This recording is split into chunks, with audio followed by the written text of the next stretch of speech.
आज का ये एपिसोड शुरू करने से पहले एक छोटी सी बात।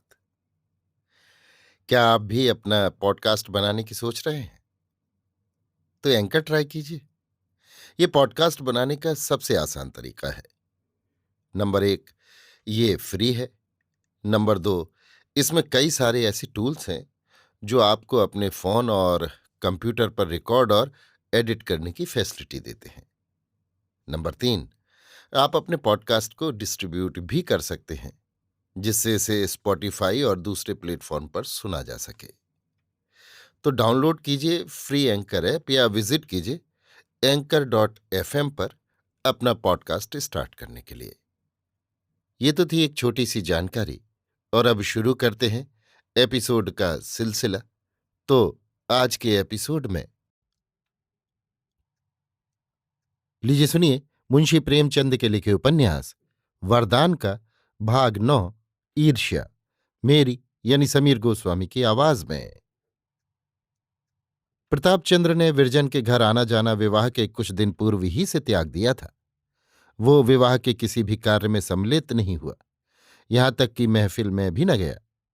मलिन मन किए, मुंह लटकाए अपने घर बैठा रहा।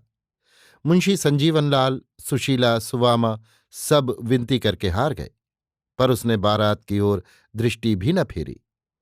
अंत में मुंशी जी का मन टूट गया और फिर कुछ न बोले। ये दशा विवाह के होने तक थी। विवाह के पश्चात तो उसने उधर का मार्ग ही त्याग दिया। स्कूल जाता तो इस प्रकार एक ओर से निकल जाता, मानो आगे कोई बाघ बैठा हुआ है, या जैसे महाजन से कोई ऋणी मनुष्य आंख बचाकर निकल जाता है। विरजन की तो परछाई से भागता। यदि कभी उसे अपने घर में देख पाता तो भीतर पग न देता। माता समझाती, बेटा तुम विरजन से बोलते चालते क्यों नहीं हो? क्यों उससे मन मोटा किए हुए हो? वो आकर घंटों रोती है कि मैंने क्या किया है जिससे वे रुष्ट हो गए। देखो, तुम और वो कितने दिनों तक एक संग रहे। तुम उसे कितना प्यार करते थे। अकस्मात तुमको क्या हो गया? यदि तुम ऐसे ही रूठे रहोगे तो बेचारी लड़की की जान पर बन जाएगी। सूख कर कांटा हो गई है। ईश्वर जानता है, मुझे उसे देखकर करुणा उत्पन्न होती है। तुम्हारी चर्चा के अतिरिक्त उसे कोई बात ही नहीं भाती। प्रताप आंखें नीचे किए हुए ये सब सुनता और चुपचाप सरक जाता। प्रताप अब भोला बालक नहीं था। उसके जीवन रूपी वृक्ष में यौवन रूपी कोपलें फूट रही थीं। उसने बहुत दिनों से, उसी समय से जब से उसने होश संभाला, विरजन के जीवन को अपने जीवन में शर्करा क्षीर की भांति मिला लिया था। उन मनोहर और सुहावने स्वप्नों का इस कठोरता और निर्दयता से धूल में मिलाया जाना उसके कोमल हृदय को विदीर्ण करने के लिए काफी था।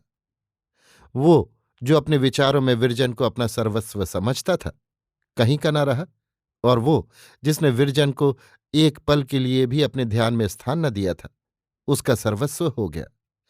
इस वितर्क से उसके हृदय में व्याकुलता उत्पन्न होती थी और जी चाहता था कि जिन लोगों ने मेरी स्वप्नवत भावनाओं का नाश किया है और मेरे जीवन की आशाओं को मिट्टी में मिलाया है, उन्हें मैं भी जलाऊं और सुलगाऊं। सबसे अधिक क्रोध उसे जिस पर आता था, वो बेचारी सुशीला थी। शनैः शनैः उसकी ये दशा हो गई कि जब स्कूल से आता तो कमलाचरण के संबंध की कोई घटना अवश्य वर्णन करता, विशेषकर उस समय जब सुशीला भी बैठी रहती। उस बेचारी का मन दुखाने में इसे बड़ा ही आनंद आता। यद्यपि मिथ्या भाषण से उसे घृणा थी, जो कुछ कहता सत्य ही कहता था, तथापि अव्यक्त रीत से उसका कथन और वाक्य गति ऐसी हृदय भेदनी होती थी कि सुशीला के कलेजे में तीर की भांति लगती थी। आज महाशय कमलाचरण तिपाई के ऊपर खड़े थे, मस्तक गगन को स्पर्श करता था, परंतु निर्लज्ज इतने बड़े कि जब मैंने उनकी ओर संकेत किया तो खड़े खड़े हंसने लगे। आज बड़ा तमाशा हुआ। कमल ने एक लड़के की घड़ी उड़ा दी। उसने मास्टर से शिकायत की। उसके समीप वे ही महाशय बैठे हुए थे। मास्टर ने खोज की तो आप ही के फेटे में से घड़ी मिली। फिर क्या था, बड़े मास्टर के यहाँ रिपोर्ट हुई।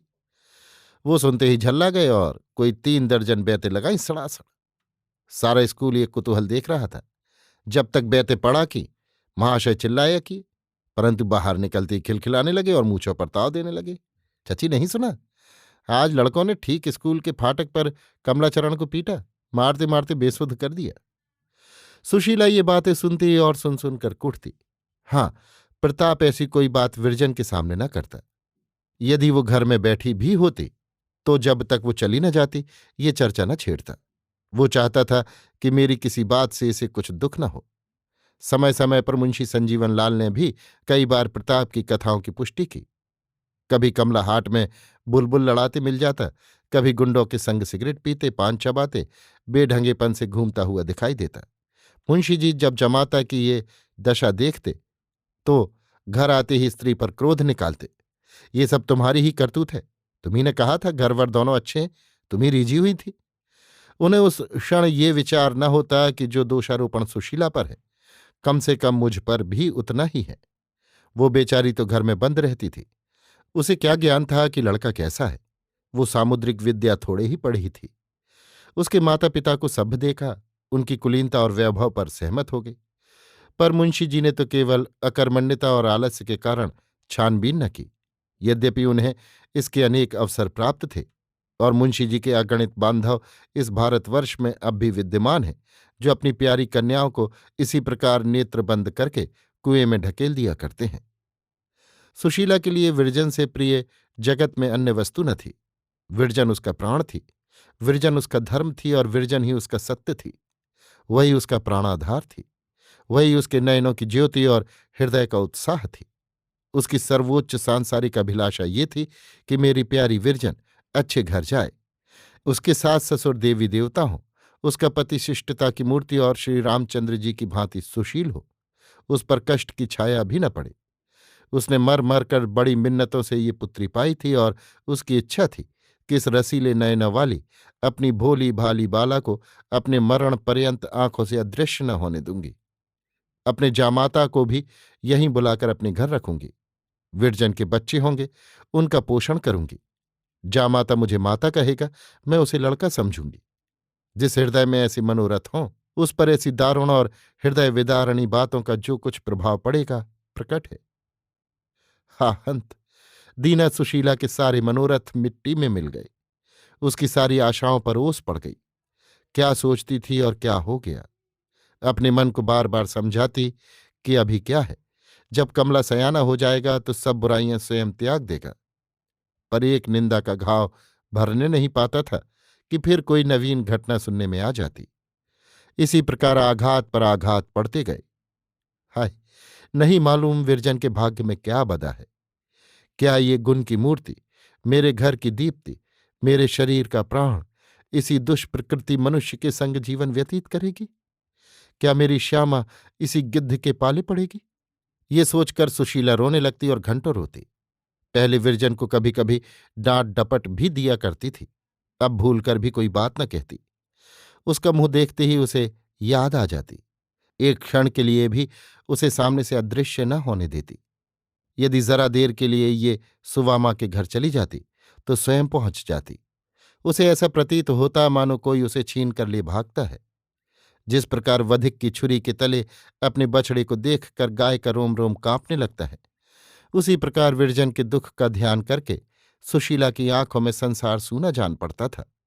इन दिनों विरजन को पल भर के लिए नेत्रों से दूर करते उसे वो कष्ट और व्याकुलता होती थी जो चिड़िया को घोंसले से बच्चों के खो जाने पर होती है। सुशीला एक तो यों ही जीर्ण रोगणी थी, उस पर भविष्य की असाध्य चिंता और जलन ने उसे और भी घुला डाला। निंदाओं ने कलेजा चलनी कर डाला। 6 मास भी न बीतने पाए थे कि क्षय रोग के चिन्ह दिखाई देने लगे। प्रथम तो कुछ दिनों तक साहस करके अपने दुख को छिपाती रही, परंतु कब तक। रोग बढ़ने लगा और वो शक्तिहीन हो गई। चारपाई से उठना कठिन हो गया। वैद्य और डॉक्टर औषध करने लगे। विरजन और सुवामा दोनों रात दिन उसके पास बैठी रहती। विरजन एक पल के लिए उसकी दृष्टि से ओझल न होने पाती। उसे अपने निकट न देखकर सुशीला बेसुध सी हो जाती और फूट फूट कर रोने लगती। मुंशी संजीवन लाल पहले तो धैर्य के साथ दवा करते रहे, पर जब देखा कि किसी उपाय से कुछ लाभ नहीं होता और बीमारी की दशा दिन दिन निकृष्ट होती जाती है, तो अंत में उन्होंने भी निराश हो उद्योग और साहस कम कर दिया। आज से कई साल पहले जब सुवामा बीमार पड़ी थी, तब सुशीला ने उसकी सेवा शुश्रूषा में पूर्ण परिश्रम किया था।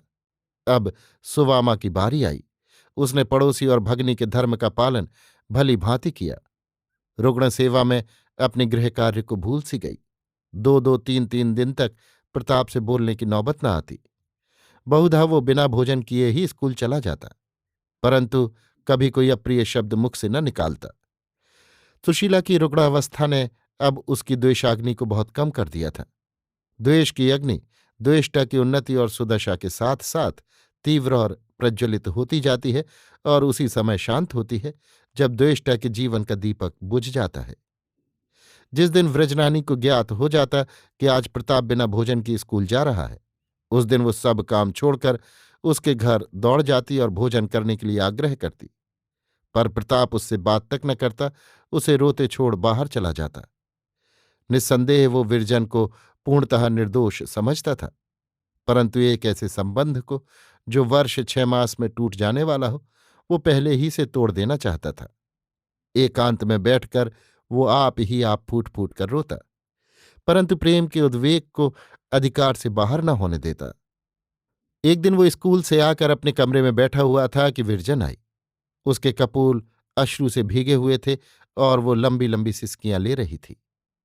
उसके मुख पर इस समय कुछ ऐसी निराशा छाई हुई थी और उसकी दृष्टि कुछ ऐसी करुणोत्पादक थी कि प्रताप से रहा न गया। सजल नयन होकर बोला, क्यों विरजन, रो क्यों रही हो? विरजन ने कुछ उत्तर न दिया, वरन और बिलख बिलख कर रोने लगी। प्रताप का गांभीर्य जाता रहा। वो निसंकोच होकर उठा और विरजन की आंखों से आंसू पहुंचने लगा। विरजन ने स्वर संभाल कर कहा, लल्लू, अब माताजी ना जिएंगी, मैं क्या करूं? ये कहते कहते वो फिर सिसकियां भरने लगी। प्रताप ये समाचार सुनकर स्तब्ध हो गया। दौड़ा हुआ विरजन के घर गया और सुशीला की चारपाई के समीप खड़ा होकर रोने लगा। हमारा अंत समय कैसा धन्य होता है! वो हमारे पास ऐसे ऐसे अहितकारियों को खींच लाता है जो कुछ दिन पूर्व हमारा मुख नहीं देखना चाहते थे और जिन्हें इस शक्ति के अतिरिक्त संसार की कोई अन्य शक्ति पराजित न कर सकती थी। हाँ, ये समय ऐसा ही बलवान है और बड़े बड़े बलवान शत्रुओं को हमारे अधीन कर देता है। जिन पर हम कभी विजय न प्राप्त कर सकते थे, उन पर हमको ये समय विजयी बना देता है। जिन पर हम किसी शस्त्र से अधिकार न पा सकते थे, उन पर समय शरीर के शक्तिहीन हो जाने पर भी हमको विजयी बना देता है। आज पूरे वर्ष भर के पश्चात प्रताप ने इस घर में पदार्पण किया। सुशीला की आंखें बंद थीं, पर मुखमंडल ऐसा विकसित था जैसे प्रभात काल का कमल। आज भोर ही से वो रट लगाए हुए थी कि लल्लू को दिखा दो। सुवामा ने इसलिए विरजन को भेजा था। सुवामा ने कहा, बहन, आंखें खोलो, लल्लू खड़ा है। सुशीला ने आंखें खोल दी और दोनों हाथ प्रेम बाहुल्य से फैला दिए। प्रताप के हृदय से विरोध का अंतिम चिन्ह भी विलीन हो गया। यदि ऐसे काल में कोई मत्सर का मैल रहने दे तो वो मनुष्य कहलाने का हकदार नहीं है।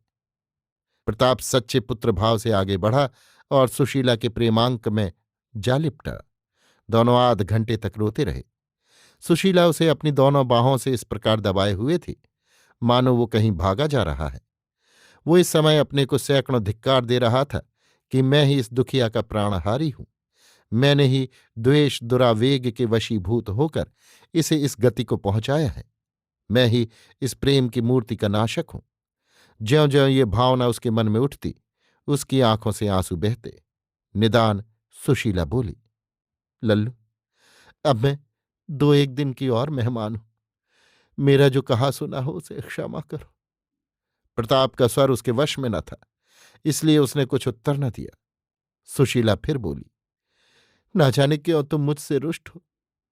तुम हमारे घर नहीं आते, हमसे बोलते नहीं। जी तुम्हें प्यार करने को तरस तरस कर रह जाता है, पर तुम मेरी तनिक भी सुधि नहीं लेते। बताओ, अपनी दुखिया चची से क्यों रुष्ट हो?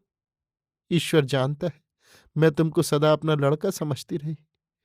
तुम्हें देखकर मेरी छाती फूल उठती थी। ये कहते कहते निर्बलता के कारण उसकी बोली धीमी हो गई, जैसे क्षितिज के अथाह विस्तार में उड़ने वाली पक्षी की बोली प्रतिक्षण मध्यम होती जाती है, यहां तक कि उसके शब्द का ध्यान मात्र शेष रह जाता है।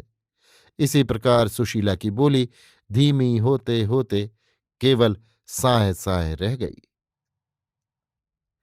अभी आप सुन रहे थे मुंशी प्रेमचंद के लिखे उपन्यास वरदान का भाग 9 ईर्ष्या, मेरी यानी समीर गोस्वामी की आवाज में।